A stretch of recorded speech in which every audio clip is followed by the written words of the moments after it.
Terima kasih kepada Pastor Jerry dan selamat jumpa dengan sahabat sepanggilan. Saya senang karena kesempatan seperti ini merupakan kesempatan yang berharga untuk kita bersama, termasuk kepada saya. Maka oleh Pastor Valens CNF memberikan tema ini bagi saya untuk berbagi, bertumbuh menjadi seniman perdamaian dalam komunitas hidup bakti. Saya bersyukur kepada pembicara yang terdahulu, Pastor Gusti dan yang lainnya, yang sudah memaparkan bagaimana perdamaian itu dari sudut biblis dan juga teologis. Tentu ketika saya menguraikan tentang praksis di komunitas, landasan biblis dan teologis tentu juga akan menjadi bagian permenungan kita.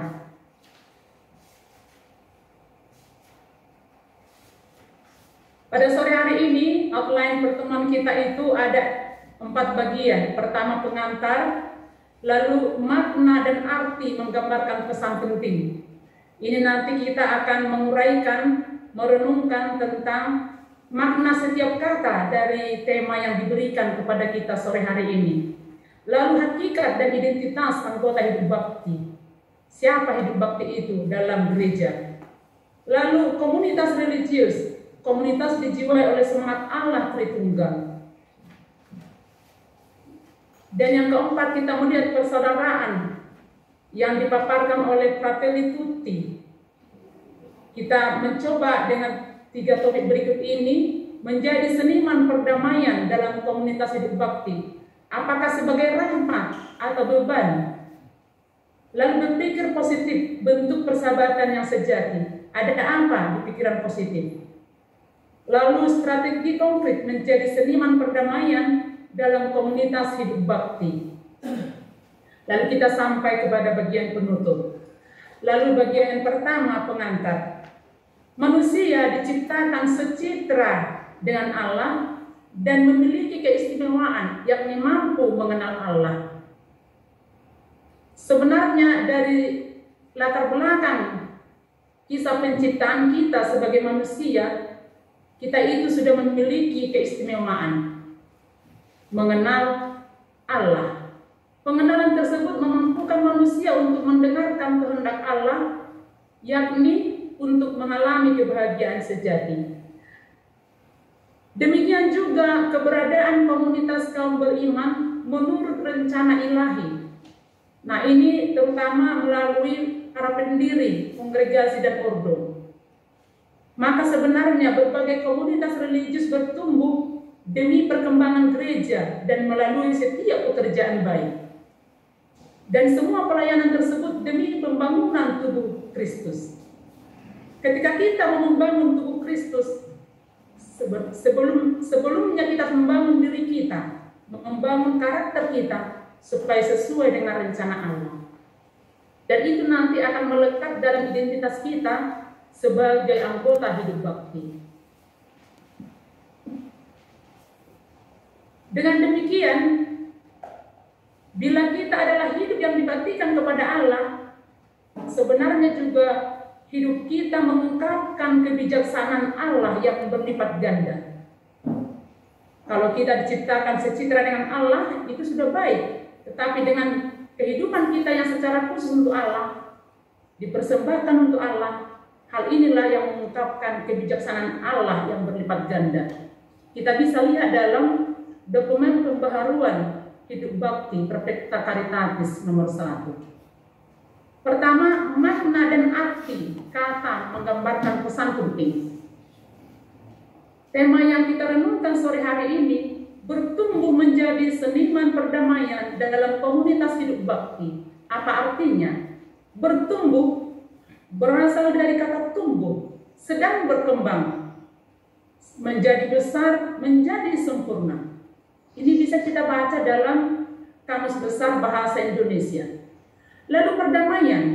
Perdamaian berarti penghentian permusuhan, perselisihan dan sebagainya.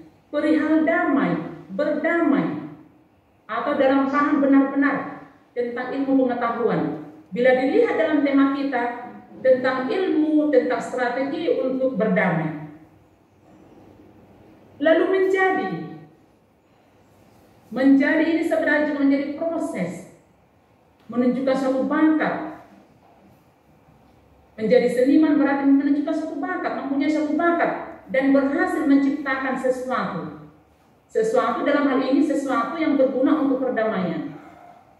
Lalu hidup, vita, berarti masih terus ada, bergerak, dan bekerja sebagaimana mestinya. Lalu bakti, konsekrata, berarti dibaktikan, dipersembahkan, dikhususkan. Maka sebenarnya bertumbuh menjadi seniman perdamaian dalam komunitas hidup bakti, seharusnya setiap anggota hidup bakti harus menunjukkan bahwa dia adalah pribadi yang hidup, yang bergerak, yang bekerja semestinya, yang hidup sebagaimana semestinya, yakni sebagai yang dibaktikan, yang dipersembahkan, dikhususkan bagi Allah. Itulah pesan penting dari tema kita sore hari ini. Lalu hakikat dan identitas anggota hidup bakti. Siapa hidup bakti? Tentu saja para sahabat sepanggilan sudah sering mendengarkan ini, bahkan merenungkan ini. Tetapi baiklah sore hari ini kita segarkan ingatan kita bahwa kitab hukum kanonik Kanon 573 paragraf 1 menerangkan hidup yang dibaktikan dengan pengikraran nasihat-nasihat Injili adalah bentuk hidup yang tetap. Dengannya orang beriman yang atas dorongan Roh Kudus mengikuti Kristus secara lebih dekat, dipersembahkan secara utuh kepada Allah yang paling dicintai, agar mereka demi kehormatan baginya dan juga demi pembangunan gereja serta keselamatan dunia dilengkapi dengan alasan baru dan khusus mengejar kesempurnaan cinta kasih dalam pelayanan kerajaan Allah dan sebagai tanda unggul dalam gereja mewartakan kemuliaan Allah. Para sahabat sepanggilan, sebenarnya ketika kita mau menghidupi identitas kita ini, sebenarnya layaknya seharusnya kita sendiri, hidup kita sendiri sudah menjadi sumber damai. Kita yang secara khusus menyerahkan bakti hidup dalam kongregasi atau ordo yang kita pilih dan yang menerima kita semakin menyadari anugerah yang sangat istimewa ini. Dan sebenarnya kita dipanggil Tuhan dalam kongregasi atau ordo tertentu. Dan kita tadi sudah mendengarkan bahwa kongregasi dan ordo itu lahir karena kehendak Allah dalam diri pendiri kongregasi. Maka kita harus senantiasa membaharui diri supaya kita semakin menyadari betapa panggilan kita sungguh istimewa. Paus Fransiskus dalam sambutan kepada Persatuan Pemimpin Umum Tarekat Hidup Bakti dan Serikat Hidup Kerasulan 26 November 2020 yang lalu mengatakan, kekhasan hidup bakti adalah sebagai artisans of peace, sebagai pengrajin, sebagai pelaku, sebagai agen perdamaian. Tentu saja dialami pertama-tama dalam komunitas religius bersama saudara dan saudari yang dipanggil Tuhan bersama dengan kita.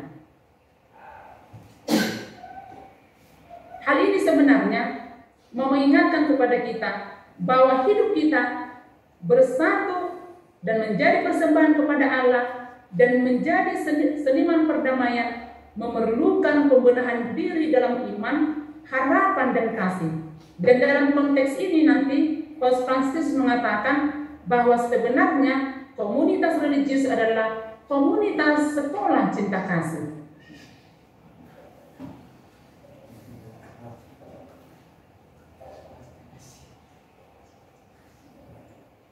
Minta maaf, ada sesuatu di sini. Sebentar ya, ada sesuatu yang masalah. Ada yang masuk sebentar ya.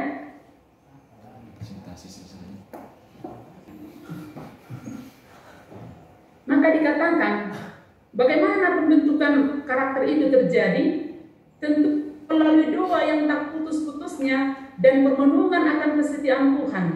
Maka kita menyadari keindahan hidup sebagai anggota hidup bakti. Para sahabat sepanggilan, kita ada di sini sekarang bermenung mengenai hidup kita, apakah kita seorang pelaku damai, itu karena rencana dan kehendak Allah. Maka mari kita bersyukur atas kesempatan ini. Maka mari kita semakin bangga akan panggilan kita. Dengan demikian, apa yang dikatakan oleh Paulus dalam dokumen Vita Consecrata untuk menatap masa depan bersama Kristus. Dan ini merupakan undangan Bapa yang penuh kasih. Dikatakan, pandanglah masa depan, kesitulah Roh Kudus mengutus kamu untuk melaksanakan karya-karya yang lebih agung. Dan undangan ini, para sahabatku, telah kita jawab ya dengan pembaktian diri kita. Maka panggilan kita ini hendak digunakan oleh Allah untuk melanjutkan karya-karya yang agung.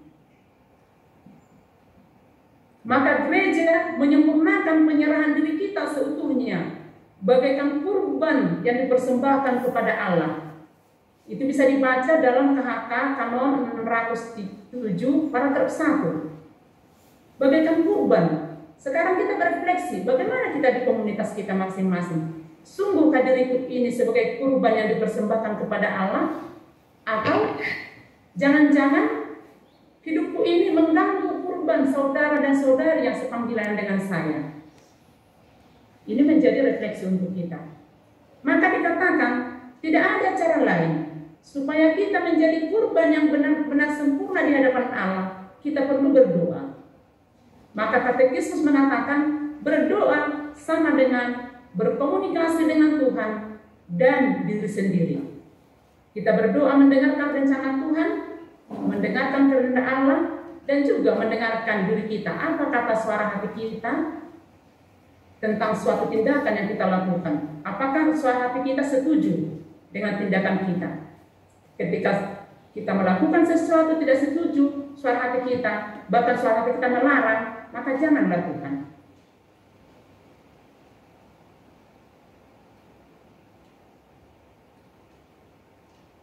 Pastor Jerry, Oke. Sudah ya, kelihatannya Pastor Jerry ya. Ya, sudah. Nah, berdoa. Dan komunitas kita semuanya, saya yakin dalam setiap komunitas religius diberikan tempat yang khusus untuk berdoa, diberikan waktu yang khusus dalam kegiatan kita untuk doa. Ibadat pagi, ibadat siang, ibadat sore, ibadat malam, rekoleksi, retret. Nah, semua ini sebenarnya mau mengasah diri kita, semakin memurnikan panggilan kita, semakin mempersembahkan diri kita sebagai kurban yang harum mewangi di hadapan Tuhan dan terjaga berguna untuk sesama. Maka yang ketiga, komunitas religius merupakan komunitas yang dijiwai oleh semangat Allah Tritunggal.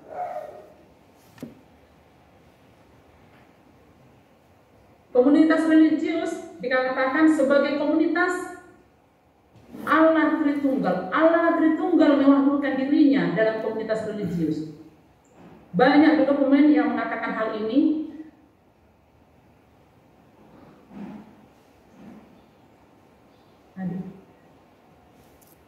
Sorry, ada yang masih mengatakan seperti ini, bahwa komunitas religius adalah tanda dan saksi misteri Allah Tritunggal yang agung.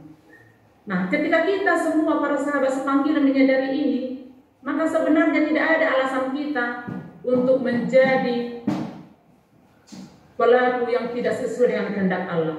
Sebenarnya tidak ada kesempatan untuk kita untuk melakukan tindakan yang tidak sesuai dengan rencana Allah.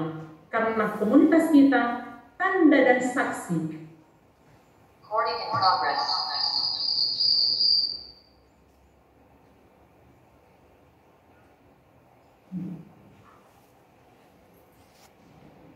Consecrata juga menuliskan dengan begitu dalam bahwa hidup bakti menunjukkan partisipasi dalam persekutuan Tritunggal yang mampu mengubah hubungan antara manusia dan menciptakan solidaritas baru. Nomor 41.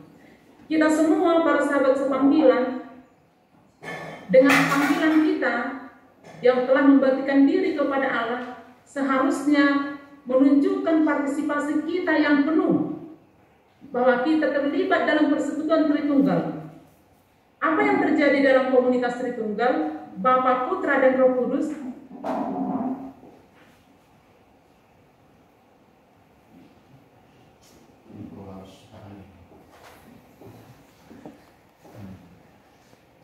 calon tersebut semakin bertumbuh, semakin mencintai dirinya, semakin mencintai Tuhan, dan semakin mencintai sesama.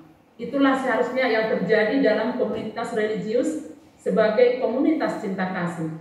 Ketika anggota sebelum masuk biara adalah seorang anggota yang mungkin cenderung dengan pikiran-pikiran negatif, cenderung malas, egois, ingin menang sendiri, mencari kenikmatan. Ketika dia memilih dan mengatakan ya pada panggilan ini dan bergabung dalam komunitas religius, hendaknya ia bertumbuh menjadi pribadi yang sesuai dengan kehendak Allah, yakni semakin mencintai. Maka dalam hal ini, persahabatan dalam komunitas religius, hal ini menumbuhkan kebaikan bagi sesama.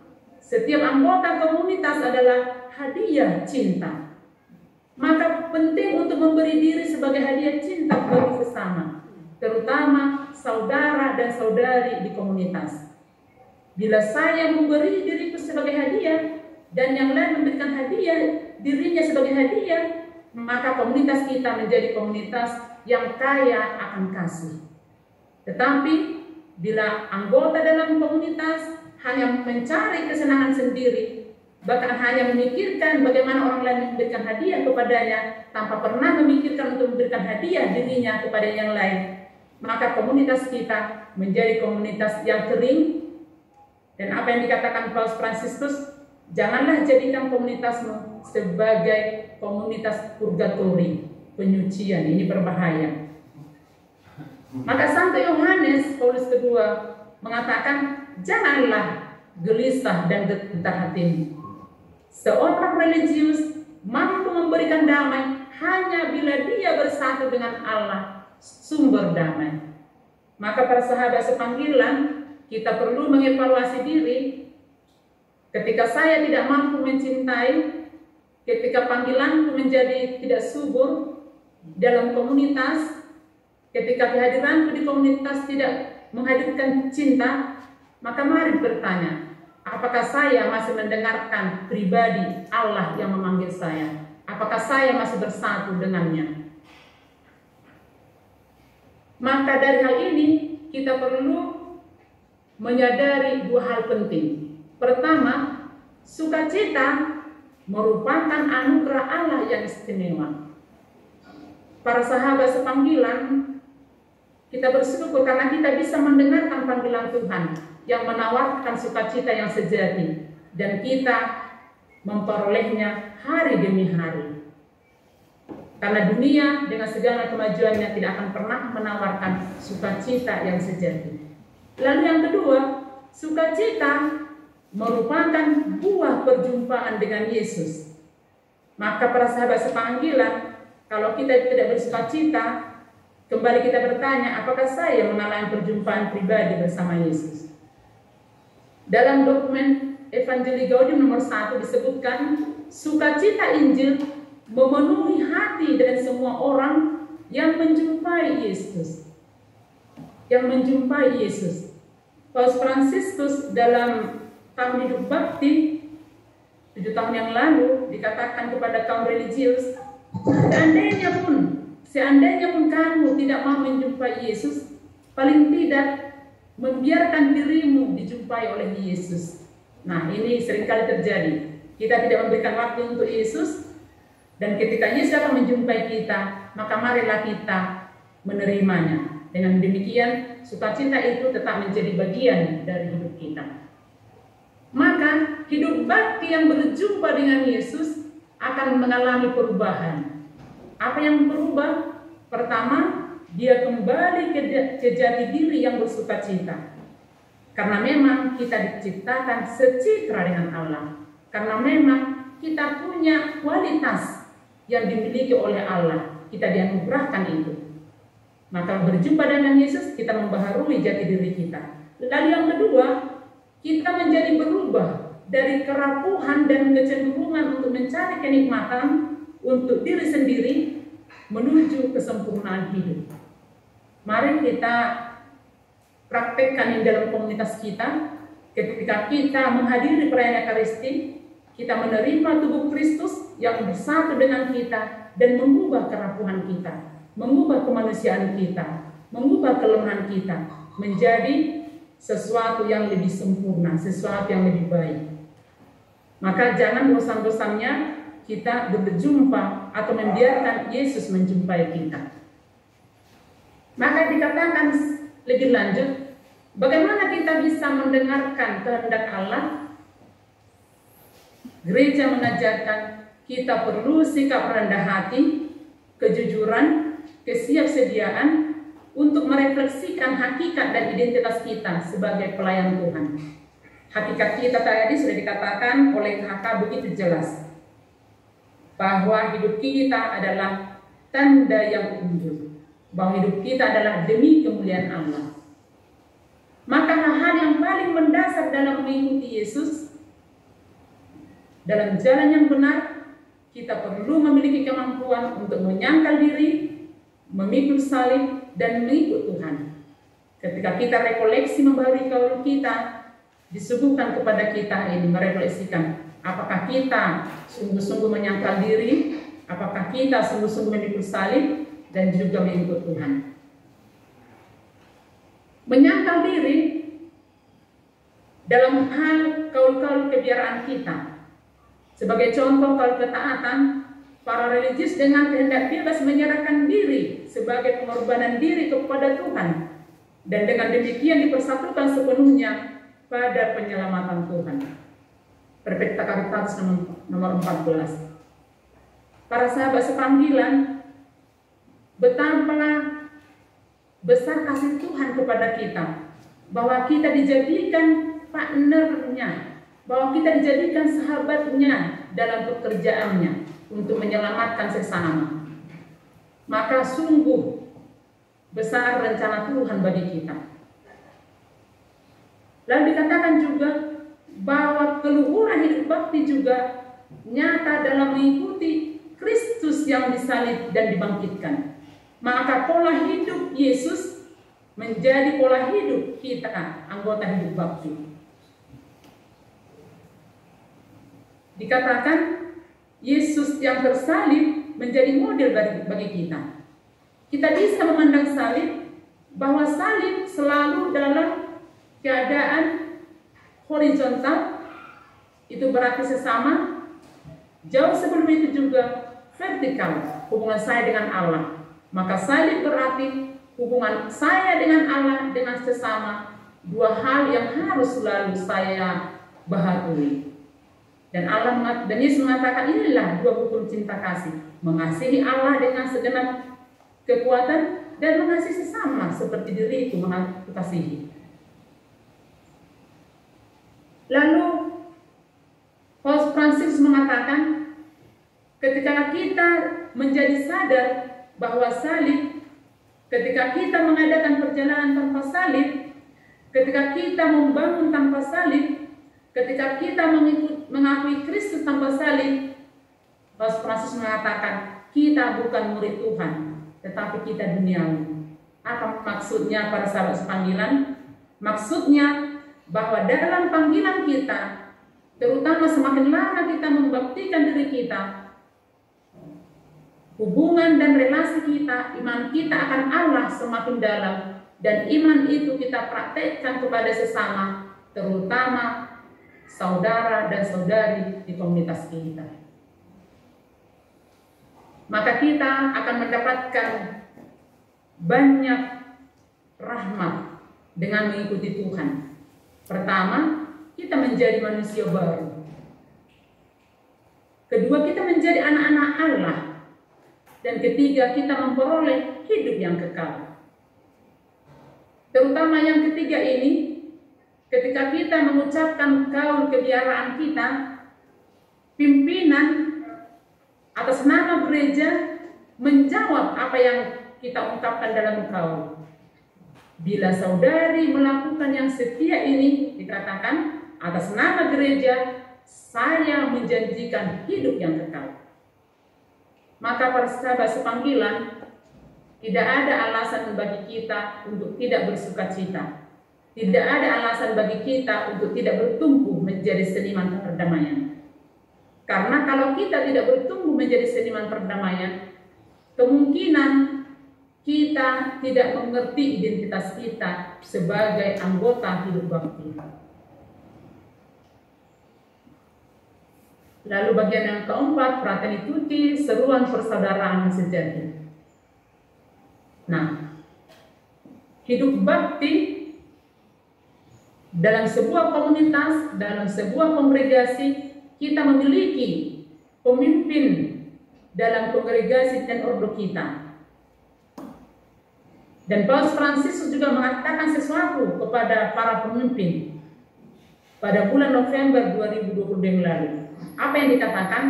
Dipanggil untuk menjadi seniman perdamaian. Dengan demikian kita juga bertumbuh menjadi seniman perdamaian dalam komunitas hidup bakti. Maka para saudara-saudari sepanggilan, panggilan kita sebagai hidup bakti, seharusnya kita juga menyadari bahwa kita punya tugas menjadi seniman perdamaian. Tentu saja di komunitas kita, di tempat karya pelayanan kita, dan bersama dengan orang-orang yang kita jumpai dalam perjalanan kita.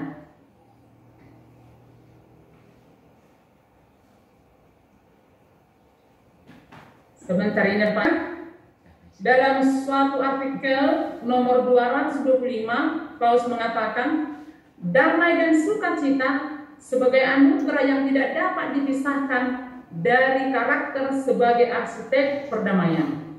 Paus Fransiskus menyebut panggilan kita sebagai pengrajin perdamaian yang siap untuk bekerja dengan berani dan kreatif untuk memulai proses penyembuhan dan perjumpaan baru.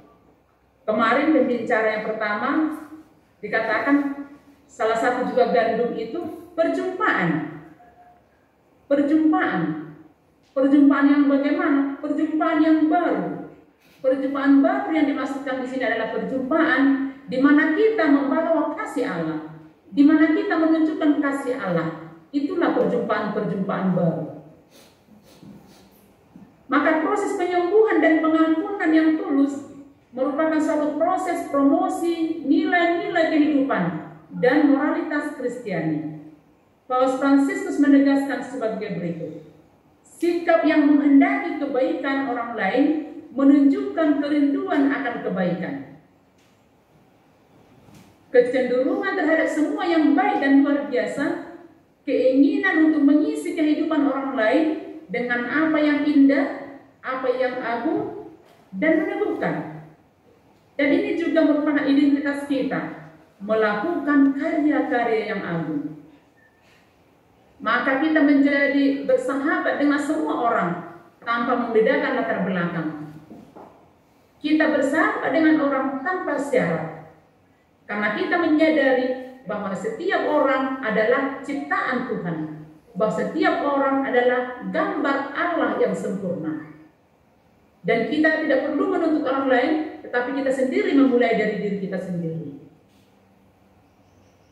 Pertama, anggota hidup bakti menjadi seniman perdamaian, apakah sebagai rahmat atau beban?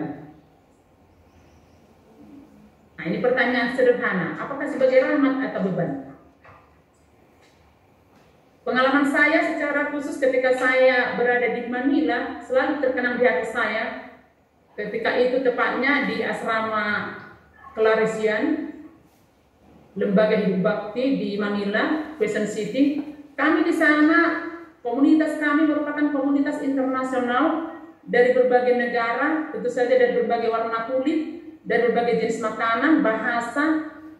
Ketika masuk dalam komunitas itu, ketika mata saya cenderung seperti yang dikatakan Pastor Yasintus kemarin, ketika mata saya adalah mata lalat, maka saya melihat orang lain yang beda negara atau bahkan beda karakter, sebagai sesuatu yang buruk, sebagai sesuatu yang harus dihindari, sebagai sesuatu yang tidak berguna untuk saya. Tetapi ketika saya menggunakan mata lebar, saya akan mampu melihat kebaikan mereka. Demikian juga mereka mampu melihat kebaikan saya, dan akhirnya kita melihat hidup bersama sebagai rahmat. Bagi saya bersyukur dengan hidup bersama dengan saudara-saudari yang berbeda negara, dengan berbeda karakter di IKLA pada waktu itu. Saya sungguh bersyukur karena saya punya kekayaan tersendiri, yakni saudara dan saudari dari berbagai negara. Dan sampai saat ini juga saya tetap berelasi dengan mereka, relasi yang mengembangkan kami dalam misi kami masing-masing, di negara kami masing-masing, di konteks kami masing-masing. Maka dengan demikian dikatakan di sini, anggota hidup bakti dari lubuk hatinya yang bebas memilih untuk membaktikan diri kepada Tuhan dengan pengabdian khusus. Lalu yang kedua juga, berpikir positif bentuk persahabatan yang sejati. Saya sangat tertarik dengan kisah perjumpaan Yesus dengan perempuan Samaria di Sumur Yakub. Apa yang terjadi di sana? Kita tahu suku Yesus dan suku wanita Samaria sebenarnya mereka itu adalah suku yang saling bertolak belakang. Bisa dikatakan tidak saling menerima satu sama lain. Maka dari pertemuan Yesus, perjumpaan Yesus dengan perempuan Samaria di Sumur Yakub, kita patut belajar dari sikap Yesus. Bagaimana seharusnya memahami orang lain. Kita berani beralih dari keanehan total menjadi persahabatan sejati. Karena Yesus sebagai seorang Yahudi sesungguhnya tidak sepatutnya berelasi dengan orang Samaria, bahkan tidak mungkin meminta seteguk air. Namun konsep yang demikian telah dibatalkan oleh Yesus dengan permintaan Yesus untuk memperoleh seteguk air dari wanita Samaria. Dan sikap Yesus memulai percakapan yang akrab membuat perempuan Samaria penasaran. Bahkan percakapan di Sumur Yakub merupakan tindakan yang tidak lazim dan tidak patut untuk dilakukan seorang rabi. Maka 3 hal kita perlu belajar dari kisah ini. Yang pertama, pertumbuhan dan relasi yang saling membangun dimulai dari perubahan persepsi akan yang lain. Dalam komunitas religius kita, seperti yang saya katakan tadi, ketika mata kita cenderung menggunakan mata lalat, maka persepsi kita akan yang lain cenderung negatif, dan ini merusak persaudaraan. Maka mari kita mengubah perubahan persepsi kita, pandangan kita akan orang lain. Lalu yang kedua, kesadaran adanya persamaan dan perbedaan yang menumbuhkan pemahaman dan penerimaan orang lain. Dan ini sangat saya nikmati ketika di Manila, khususnya ketika saya berelasi dengan orang Cina, saya menikmati makanan khas mereka. Ketika saya bersahabat dengan orang Filipina, saya menikmati makanan kesukaan mereka. Bahkan ketika saya bersahabat dengan orang Jawa, saya menikmati makanan asli Jawa. Demikian juga Flores dan seterusnya. Nah, ini merupakan kesadaran kita bahwa persamaan dan perbedaan itu perlu kita tumbuhkan untuk saling menerima dan saling memahami, bukan saling memaksakan diri. Lalu yang ketiga, pengetahuan mengenai orang lain dalam perspektif yang benar mendekatkan orang asing dan saling melengkapi. Maksudnya bagaimana? Ketika pandangan saya tentang orang lain didasari oleh kasih, didasari jadi diriku sebagai manusia sama seperti dia yang lain, maka saya akan melihat kebaikan dalam dirinya dan saya juga akan menunjukkan kebaikanku. Dengan demikian kita saling melengkapi. Dan bila ketiga hal ini kita lakukan dalam komunitas religius, tidak ada alasan lain, komunitas kita pastilah bertumbuh menjadi seniman perdamaian. Tidak ada cara lain, pasti. Maka Paus Fransiskus mengatakan, anggota hidup bakti jangan menjadikan biara, komunitas, kongregasi sebagai api pencucian, tetapi sebagai keluarga. Apa yang terjadi dalam keluarga? Kita belajar dari keluarga Kudus Nazaret. Ketika Yesus mengatakan kepada Bunda Maria, ketika Yesus tinggal di bait Allah dan Bunda Maria bersama Yosef sudah capek mencarinya, lalu ketika bertemu di bait Allah dan Maria dengan lembut mengatakan, "Nak, mengapa kamu ada di sini? Mengapa kamu berpisah dari kami?" Dan Yesus mengatakan, "Tidakkah kau tahu Ibu bahwa saya habis makan Bapakku?" Dan Maria menyimpan dalam hati. Nah, yang terjadi dalam komunitas kita, ketika ada salah paham, kita tidak mampu menyimpan dalam hati atau mendoakan saudara kita, tapi kita cenderung membagikan kepada yang lain, yang membuat saudara atau saudari kita itu semakin menderita dalam hidupnya. Kita tidak berani mengatakan kelemahan saudari kita secara langsung, tetapi kita membicarakan kepada yang lain. Hal ini akan mengganggu komunitas kita, dan hal itu akan menjadikan komunitas kita menjadi api pencucian. Maka mari kita belajar dari undangan Paus Fransiskus untuk tidak menjadikan biara komunitas kita sebagai api pencucian, tetapi sebagai sekolah cinta kasih.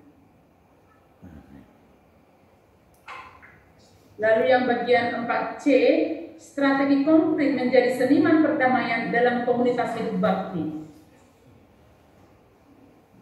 Anggota hidup bakti sebenarnya harus kita sadari bahwa komunitas kita adalah komunitas untuk misi.